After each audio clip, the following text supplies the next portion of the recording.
information with regard to contacts between the two national security advisors. Insofar as diplomatic relations are concerned, you've seen the steps that were announced in response to the following the meeting of the Cabinet Committee on Security on the 23rd of April. There are no further steps that are under consideration at this moment in time. Yeah, go ahead.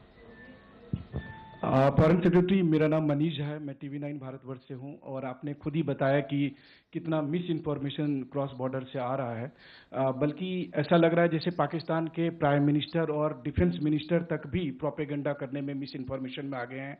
वो कई बार तो ये तक दावा करते हैं कि हम 3 राफेल हमने गिरा दिया, इतने हमने मिग गिरा दिए, और जब उनसे पूछा जाता है तो वो कहते हैं कि सोशल मीडिया में हमने ये सब चीज़ें देखी थी।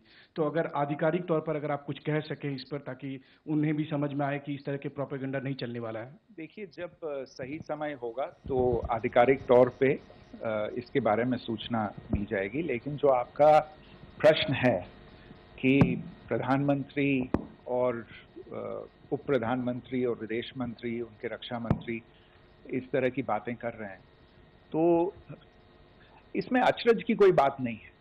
आखिरकार ये एक देश है जिसने अपना इसका जन्म लेते ही झूठ शुरू हो गया था। 1947 में जब पाकिस्तानी फौज ने जम्मू कश्मीर पे दावा बोला, तो उन्होंने किसी ऐसे वैसे व्यक्ति से नहीं, संयुक्त राष्ट्र से झूठ बोला कि हमारा कोई लेना देना नहीं है इससे, ये लोग जो गए हैं वो तो कबायली हैं। वो तो जब हमारी फौज वहां पे पहुंची और UN के लोग, संयुक्त राष्ट्र के लोग खुद वहां पे पहुंचे, उन्होंने देखा कि वहां तो पाकिस्तानी फौज घुसपैठ करके आ गई है, उसके बाद पाकिस्तान को मुंह की देखनी पड़ी और उनको मानना पड़ा कि हाँ, उनकी फौज वहां पे कुछ समय से पड़ी हुई है। तो ये जो यात्रा है एक तरह से 75 साल पहले शुरू हो चुकी है। तो I am not surprised that this kind of disinformation is being indulged in. या